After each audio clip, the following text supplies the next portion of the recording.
Well, hi, nice to see you all. My name's Tom Schulein. I've been here 2 times before. Nice to be back. So I thought since you folks live so close to Hickory Hill Park, it would be kind of fun to go over the history of the park and tell you what I've discovered about it, at least.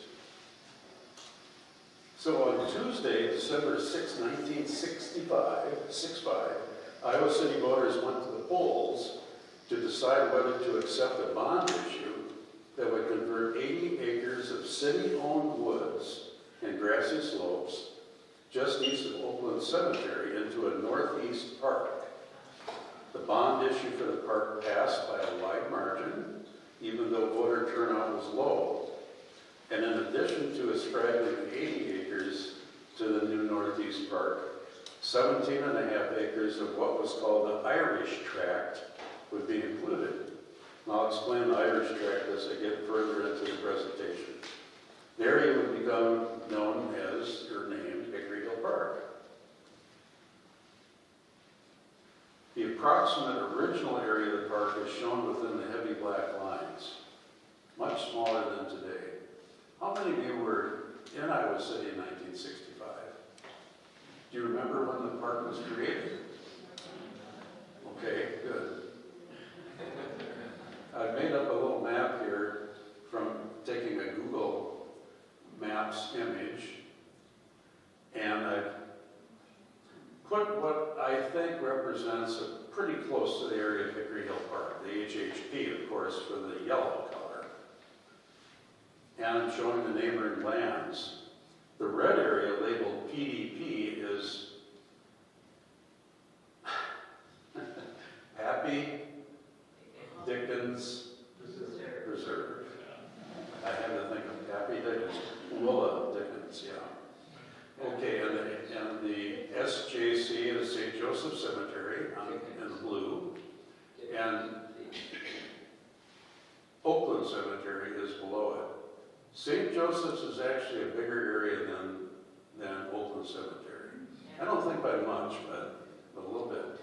And then of course you see Regina, that's below on the lower right. So Hickory Hill Park is otherwise enclosed by mostly residential area, but you'll see one area that's in the upper right-hand corner, the northeast corner, that's undeveloped. And that'll come into our discussion at the end. But to understand the history of Hickory Hill Park, we need to examine the histories of Oakland Cemetery and Regina High School and some other things. So I'll begin the talk by talking about Oakland Cemetery. This is the original plat of Iowa City from 1839 when Iowa City was founded. And Iowa City was surveyed into 100 blocks, each one with a number, and each block with 8 lots. In addition, there were some what they called outlots or outblocks. In 1843, the 1 square block of outlot 10 in red there was donated to the people of Iowa City by the territorial legislature. We were not a state yet. And that was east of Governor Street between Church Street and Ronald Street. And it's still there, of course. You'll see a lot of old tombstones there. So that was the original ground of Oakland Cemetery. And over the following 80 years, it was expanded at least 3 times.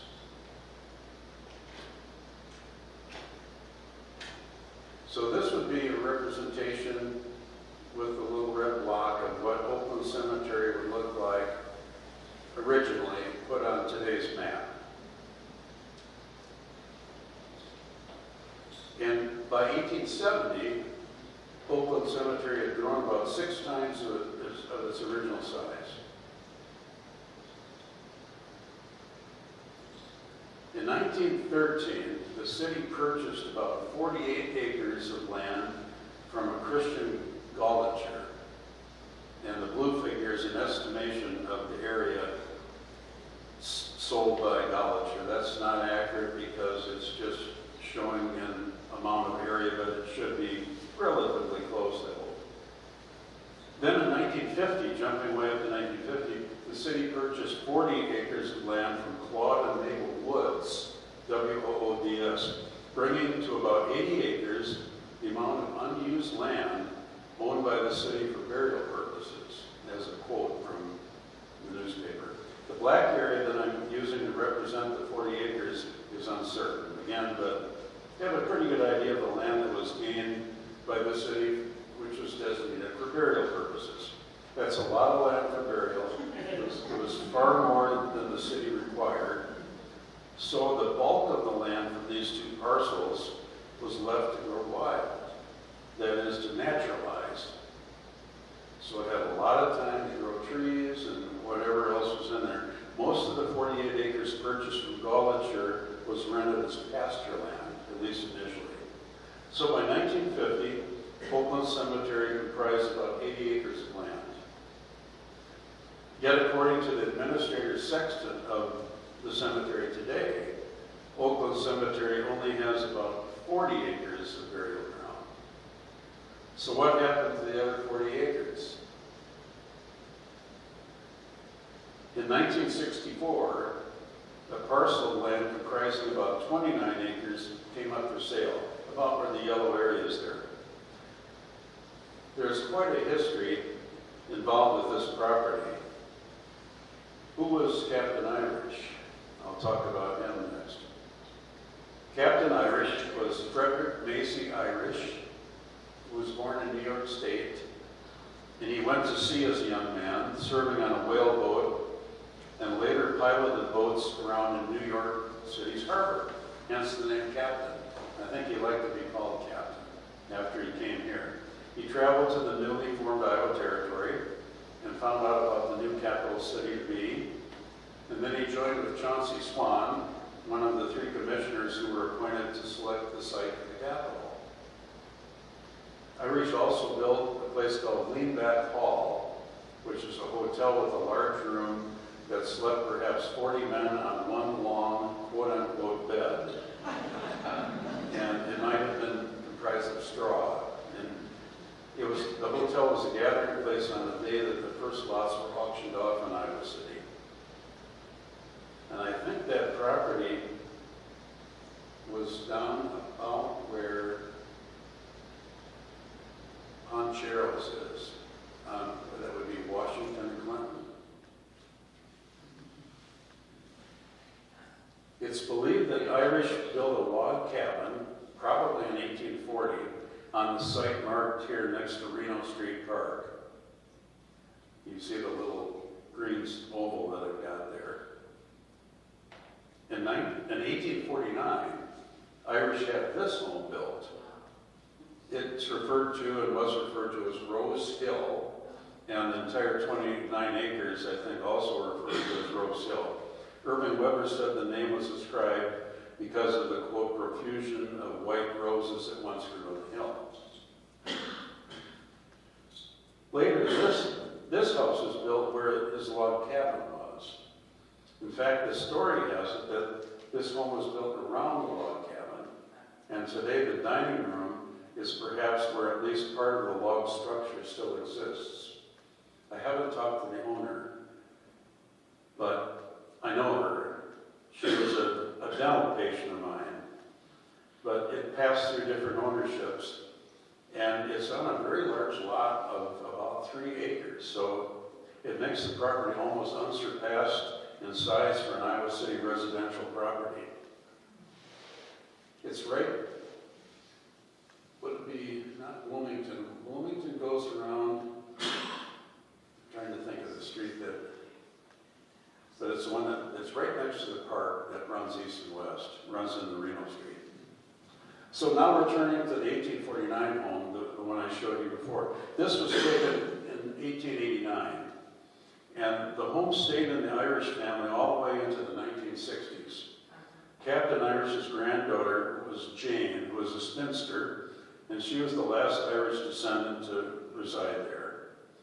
Jane was trapped in the house in November of 1950 when a fire broke out, and she was rescued uninjured, but the home was badly damaged. The fire may have been started by a kerosene lamp because several lamps were burning when firemen arrived. The home had no electricity. Jane passed away in 1963, and the entire 29 acres of property then came up for sale. The home was left vacant, broken into, and was ransacked. And in September of 1964, a group of over 120 persons met in the city council chambers for an informational meeting on Rose Hill. Almost all of them were in favor of the city buying the property and developing it into a park. However, the city council announced that it had reached an informal decision to give way to Mercy Hospital for them to buy the property and construct a new hospital there. Then Mercy might convert its existing hospital into a convalescent center. Of course, that didn't happen. Mercy did not buy the property, but Iowa City bought 17 and a half of the acres with the intention of developing it into a park. And that left 11 acres available for something else. They would have bought all 29, but they thought it was too big of an outlay of money. So the sale of the 17 and a half acres left an 11-acre horseshoe-shaped area, which became a new subdivision called Rose Hill. And here's the plat for the new development, divided into 38 lots, and one of them was the Rose Hill property in red, the 1849 house. Well, the house was slated for demolition. The developer who purchased the land indicated that work to demolish it would begin as soon as possible. The house is almost covered with trees and underbrush. The new owner said it would be real nice to save the old home, but it would take a terrific amount of money to restore it.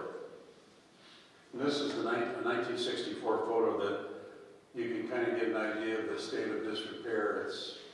The outside hasn't been kept up too well. Well, the home was not demolished and sold, and it was restored to, as we see it here. It had one owner for a long time. I can't remember the family's name. I think for about 40 years. And the address is 1415 Davenport Street. Tradition holds that the home may have been on the Underground Railroad. That's possible. Here is the home as seen from the back. So getting back to my original opening statement, on December 7th, 1965, the voters of Iowa City went to the polls to decide on two bond issues that totaled $650,000 for expansion of the Iowa City Park facilities. If passed, one key item was the establishment of a new park referred to as Northeast Park at the beginning. The new park was to be described as 80 acres of city-owned woods and grassy slopes just east of Oakland Cemetery. Well, it was approved, and on May 18th of 1966, Hickory Hill Park, for a very short time called Hickory Hills Park, was officially named in a recommendation by the Iowa City Park and Recreation Commission.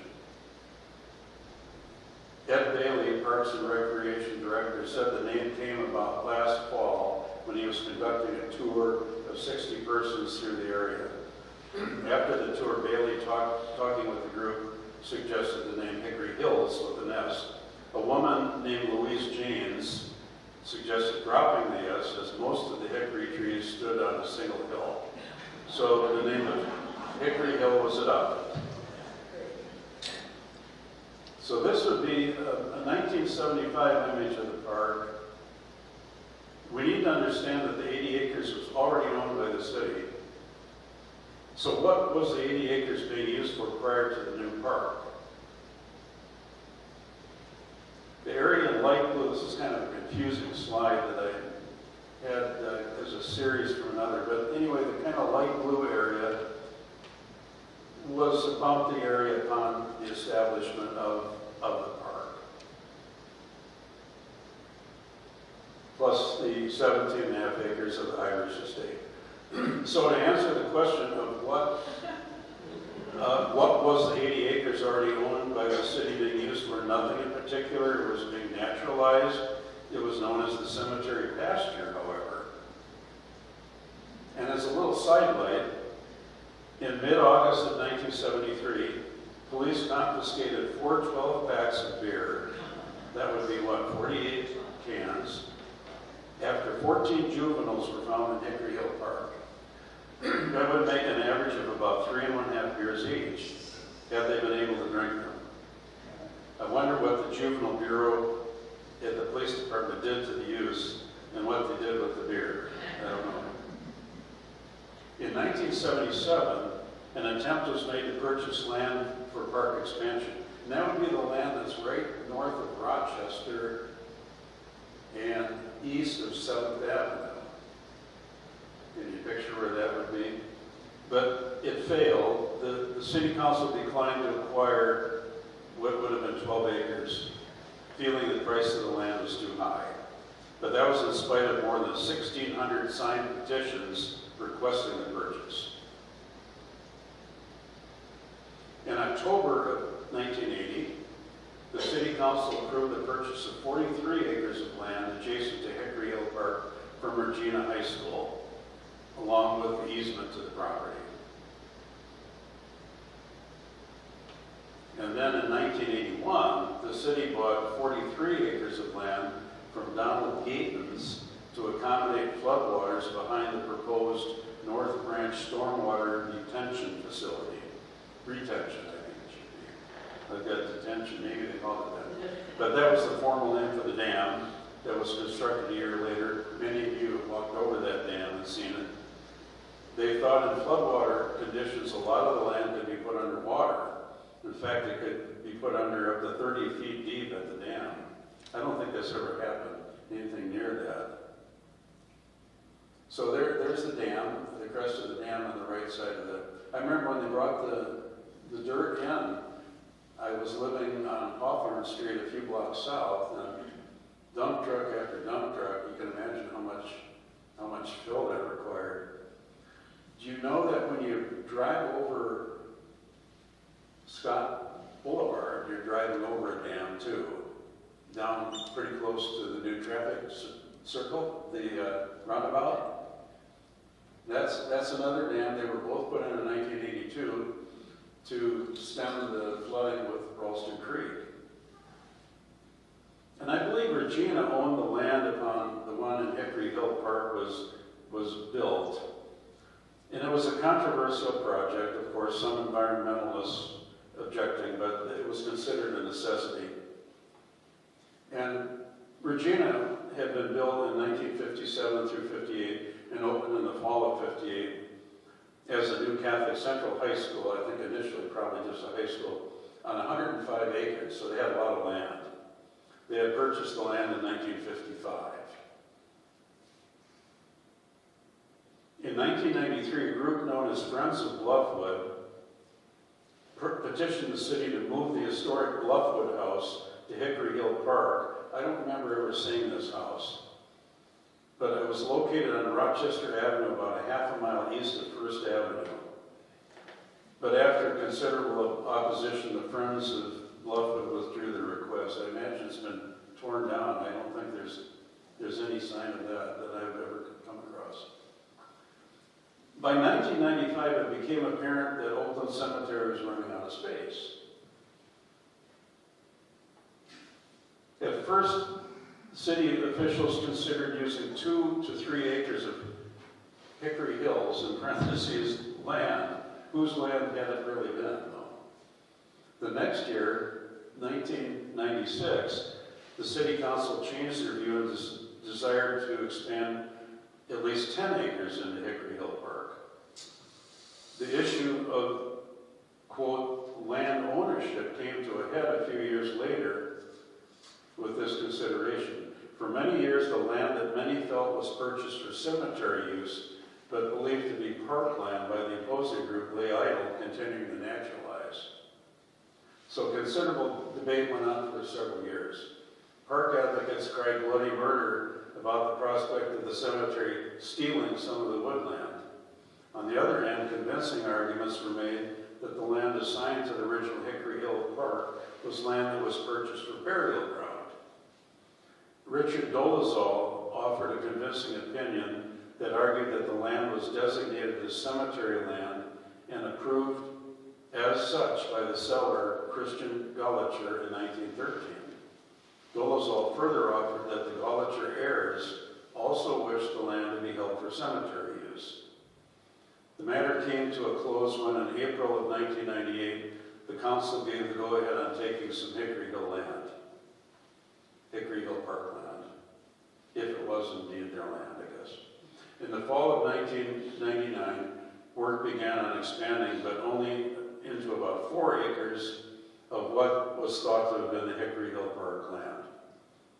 You can imagine the reaction of some of those who witnessed the removal of the timber in that area. I believe that little triangular red area that I marked was the expansion area. And this is what it looks like today. This was taken, a couple years ago. They may have already been burying in that area by now, I don't know. But they've got a fairly good amount of expansion land. The question was this: was the land Hickory Hill Park ground or was it Oakland Cemetery ground? Did the city council act properly in their quote-unquote reassigning of the land? Another man took the viewpoint that a groundskeeper that there was no indication of a covenant, agreement, or understanding that this land would be exclusively used for cemetery use. He further said, while some cemetery use may have been the original intention of Christian Gallacher in the city, it is nowhere stated in the record, either directly or indirectly. Maybe they lost the records, who knows. In 1999, Terry Trueblood rendered an opinion on the size of Hickory Hill Park that runs contrary to other opinions. Groups like the Sierra Club and Friends of Hickory Hill Park think the acreage is about 190. The Iowa City website indicates 185. Trueblood said the park contains only about 58 acres of dedicated parkland. Since 92 are stormwater management area, and 40 acres belongs to the cemetery. And Terry Trueblood was the longtime director of Parks and Recreation for Iowa City. He died in 2009, and the Terry Trueblood Recreation Area is named for him, south of town. In the spring of 1999, the Friends of Hickory Hill Park was founded by a group of Iowa City residents, quote, to protect the park from further encroachment. And Friends was incorporated in June of 2000. The organization is dedicated to the preservation of the park as a natural sanctuary. In December 2000, let's go to here. In January of 2000, sharpshooters from White Buffalo, you may remember seeing that in the newspapers, a nonprofit organization, killed 360 deer within the city limits of Iowa City. Then in December of that year, into January of 2001, a 2-week period of sharpshooting of deer took place in Hickory Hill Park. It said 340 deer were killed. It's hard to imagine that many could be killed in Hickory Hill Park. Iowa City was the only city in the state that was authorized by the Iowa DNR to use sharpshooters to thin its deer population. Several other hunts followed in subsequent years, and in 2019, Hickory Hill Park and 7 other parks in Iowa City were included in the hunt. The action was controversial, some citizens objecting to the shooting either because of safety issues or the propriety of the action. And there was also a March 2020 hunt. In 2001, an article appeared in the Press Citizen that described a dreaded spreading invasion known as garlic mustard weed. You may have heard of it. Friends of Hickory Hill Park organized volunteers to aid in the weed pulling. But I have a botanist friend, and she told me that it now appears to be a losing battle. Maybe kind of like multiflora rose. In 2002, an attempt at park expansion failed when Friends of Hickory Hill Park fell short of purchasing the land, right up the street here, Hickory Heights, that was put in.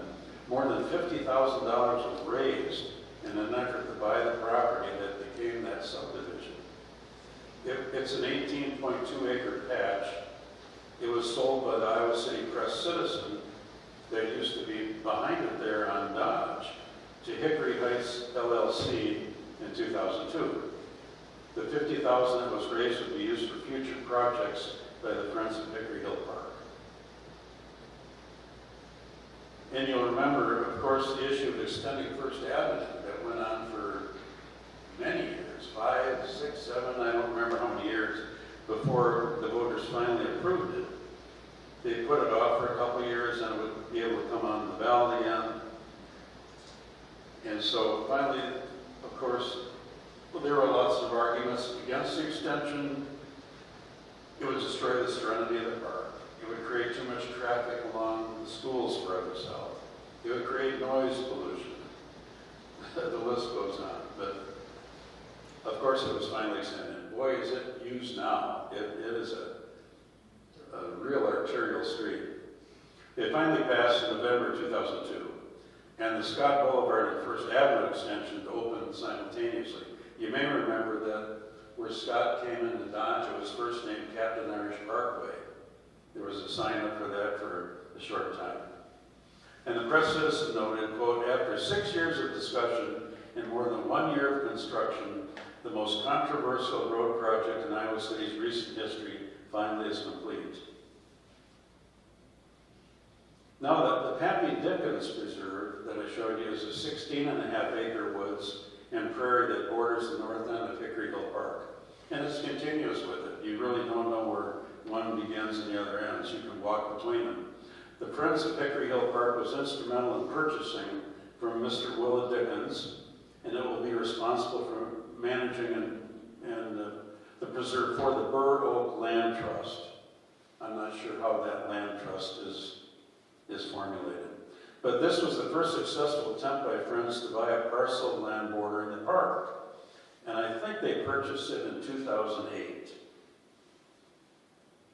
Some of you may know Willa from her team in Stocker.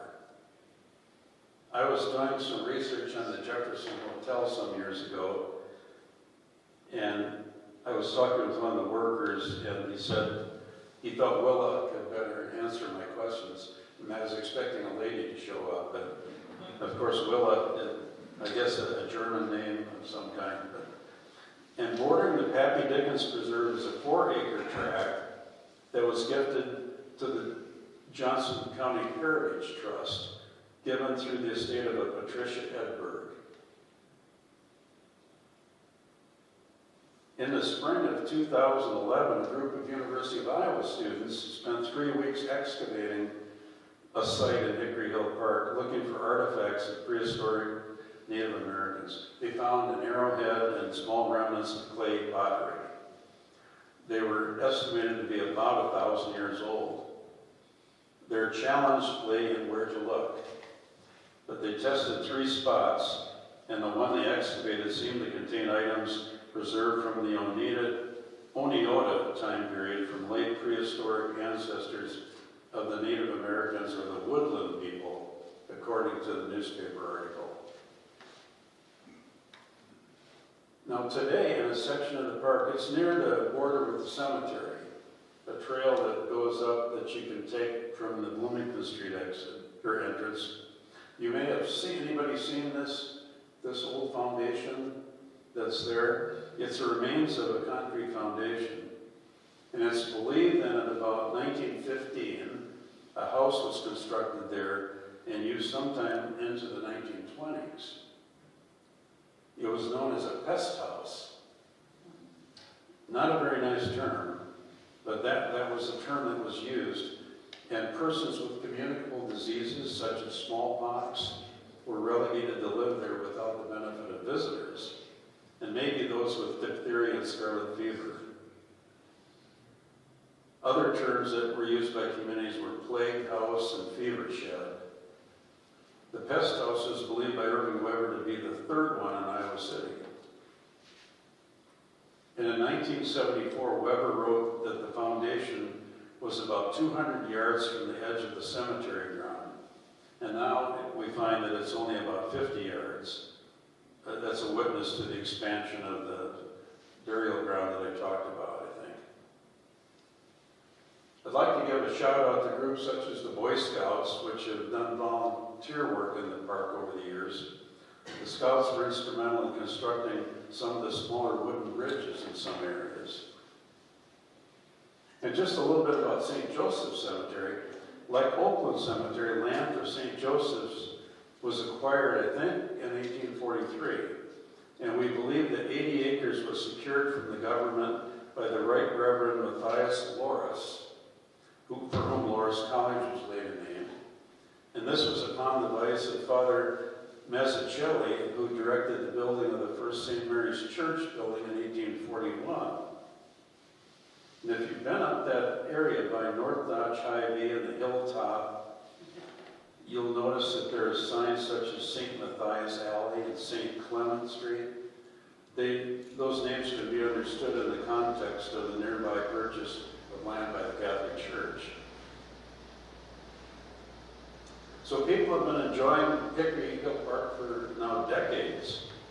By most accounts, it's about 185 acres, making it the largest park in Iowa City. It was carved out of land that was purchased for purposes of burying the dead. It was established as a nature park and remains so today after its 55-year history. From the original single entrance from Conklin Lane, it now has some 7 access points. And depending on the time of the year, you can hike, picnic, cross-country ski, walk your dog. Bicycles are not allowed. The latest controversy, I think the current one, I don't think it's come to a final decision yet. You know about the proposed development that's just over here off of First Avenue. I don't think it's had its final approval. It's been delayed, and I haven't heard the very latest of it. But the part down where it says proposed development would be where they will put this retirement type facility. And I don't know if any of you have heard of this, but the area up here, I have had pretty good information that's going to be donated to the city by the people who bought this whole property.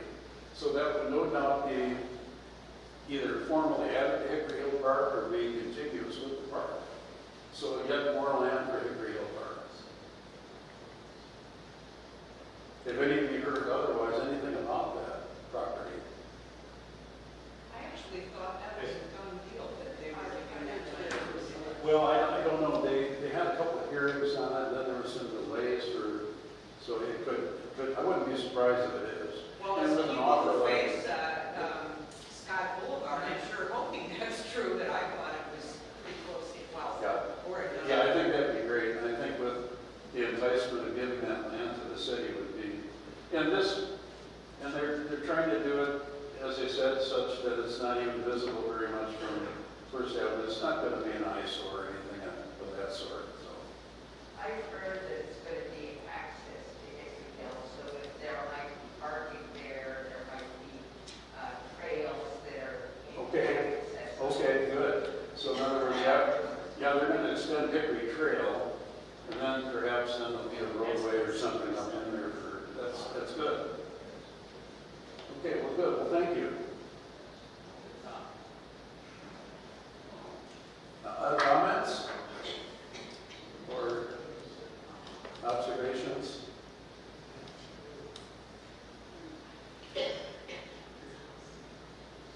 Was there originally an access for that development up there in Heights and there? I thought there was, but I drove through there. There's kind of a There's a wide space. circle or Yeah, I it's didn't- unmarked, but it, you can access. so it is. So it goes between 2 private homes then, I guess. It's an official unmarked entrance. Okay.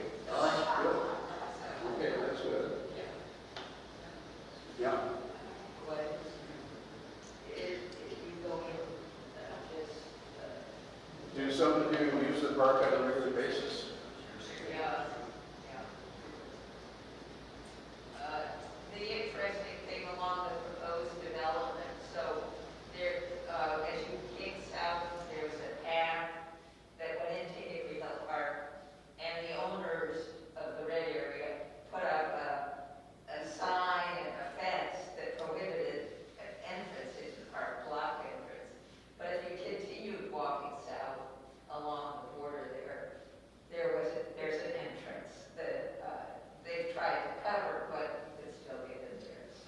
what you heard, that they might make an entrance off of Yeah, Scott? that's what I've heard. That would be great.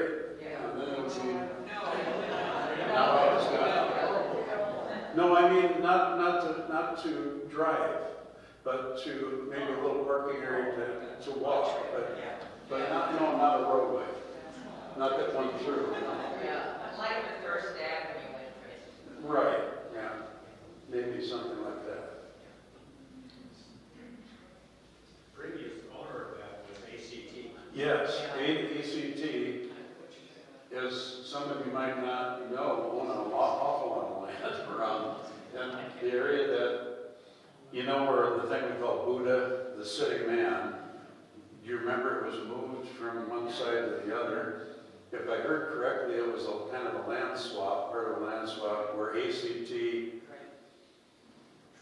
traded.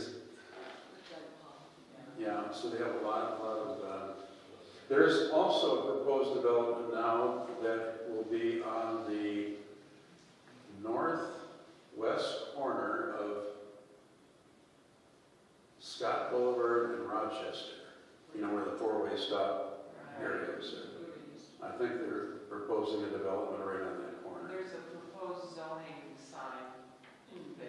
It's, Yeah, I heard people live around there say it's going to get a retirement. okay. But that is not part of that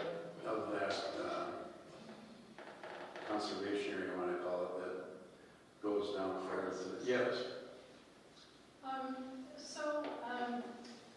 What's the ownership of the land that is east of that proposed development You up mean- until First Avenue? Oh, I see, I don't know, anybody know about that? Can't read what's on there. No, I can't, let's see, I don't think I can read it on here, let me check though. No? I don't know. I wondered about that too. I think it's an old farm, but I don't know. Yeah, that's interesting. I would have presumed it was ACT. Right. Yeah, I would guess so too. And there's the Actually, I don't visual think there. it's ACT. Oh, okay. I think it's still the original owner, but that was from something that was in the Trust Citizen, but I don't know much about it. Okay.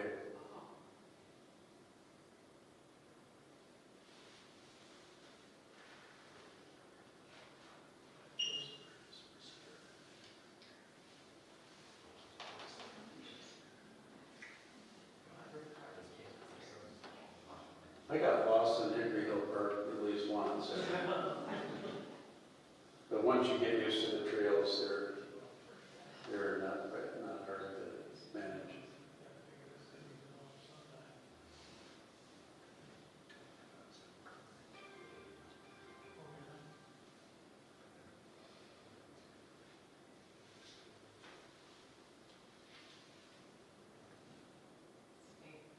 I have a friend who, as a little kid, played on the Jane Irish property, and she used to shoo them off. I remember he said that would have been in the late 50s or early 60s.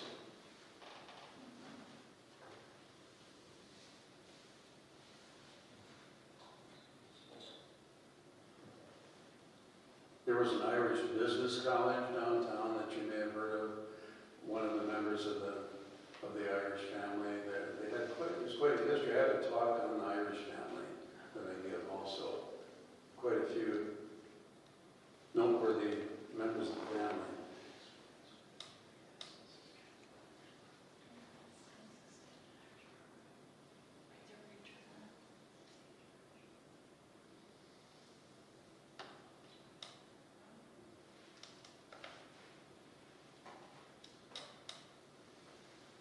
Yes.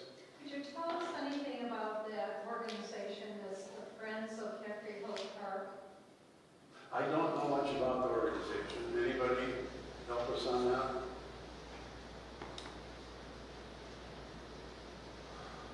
I think they can become rather vociferous in their dealings, you know, as far as any potential infringement on the park. It's going to be such now that there probably won't be any other possible infringements unless it would be something in here,